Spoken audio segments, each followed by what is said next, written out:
So when it comes to alcohol, things are rarely black and white. And I know from my own experience how hard it can be to decide what you should do when you are firmly in the grey zone. When your drinking doesn't look like the cliched stereotypes of rock bottom drinkers. Perhaps your drinking is a very well kept secret and no one else, or very few other people, realise how much you drink. When you're in the grey zone, you can end up feeling really stuck and unhappy as you try and figure out whether you are overreacting or whether, in fact, it is time to change. Now, what I'm not going to do in this video is talk about the common signs and symptoms that might come up on one of those quizzes that you can find online. I'm not going to cover that stuff because you can very easily go off and Google that. Instead, I wanted to share something a bit more valuable, and that's the information that I've been able to gather and observe myself. Because I'm in a fairly unique position of having coached hundreds and hundreds, about thousands now, of women through my online stop drinking program. And through doing that and working with so many people, I've heard many of the same stories and experiences and noticed the same anecdotes and patterns coming up time after time. And I thought it might be helpful for you to hear about some of that. Most of the women I work with are in that grey zone I mentioned. They are really smart people, very intelligent, often quite health conscious in other ways, and they've got busy, successful lives with family and work, and to the outside world it looks as if everything is absolutely wonderful. Their drinking is a problem that mainly happens in private, behind closed doors. And yet they still reached a point where they thought, you know what, enough is enough. So if you're trying to figure this out as well, have a listen to these 6 surprising and subtle signs that show it might be time to take a break from drinking. So let's jump in. The first sign is that you always have one eye on the booze. When you're drinking, you know exactly how much alcohol you have at home.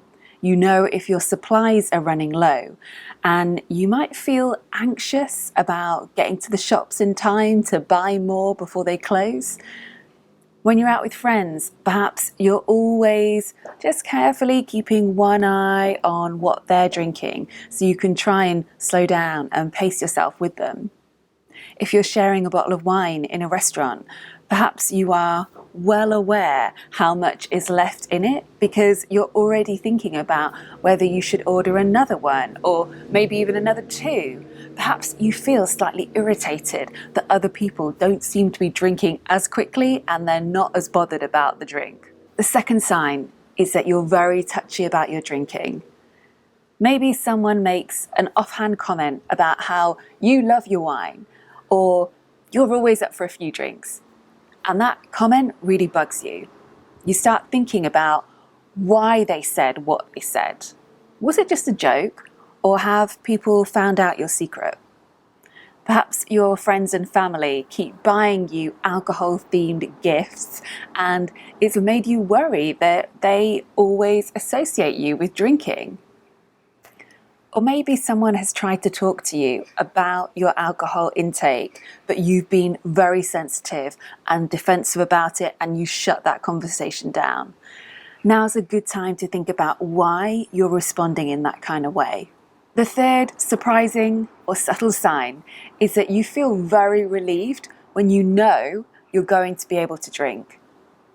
So maybe you've got home earlier than usual and you're pleased because it means you can have a few drinks before your other half walks through the door.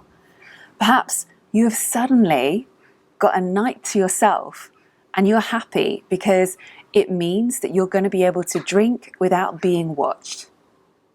Maybe you thought you were going to have to drive tonight, but someone else has volunteered, so you're off the hook and it feels wonderful.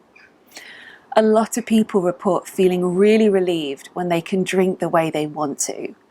And by the same token, they often feel very annoyed when their plans to drink are interrupted and they're suddenly expected to be the ones that drive somewhere. The fourth sign is that you're always creating lots of rules around your drinking.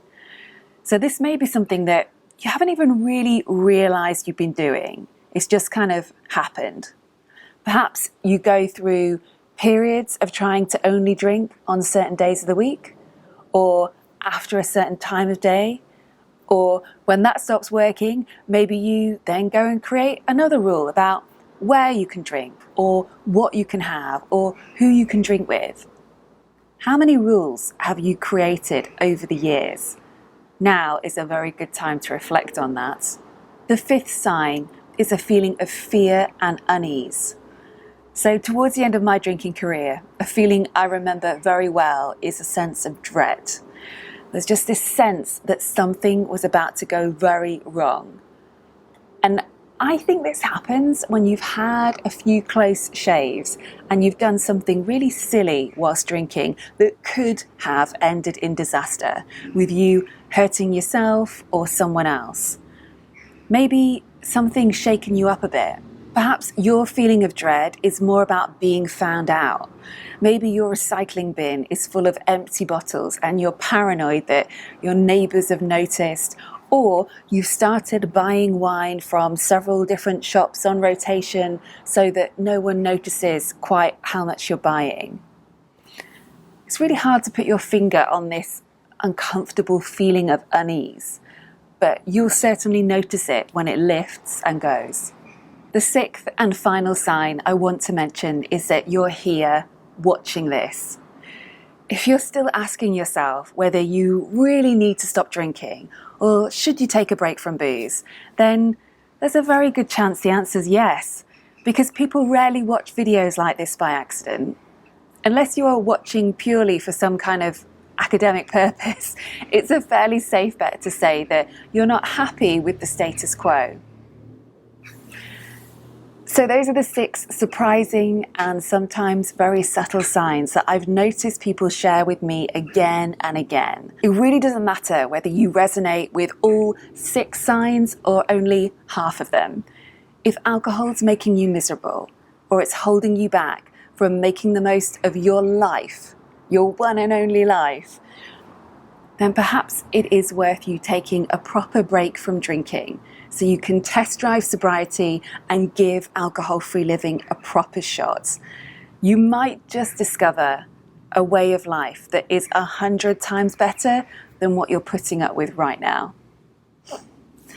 All right, I'm Kate B. Wherever you're watching this, please scroll down and leave a comment for me and let me know which of these signs resonated with you the most.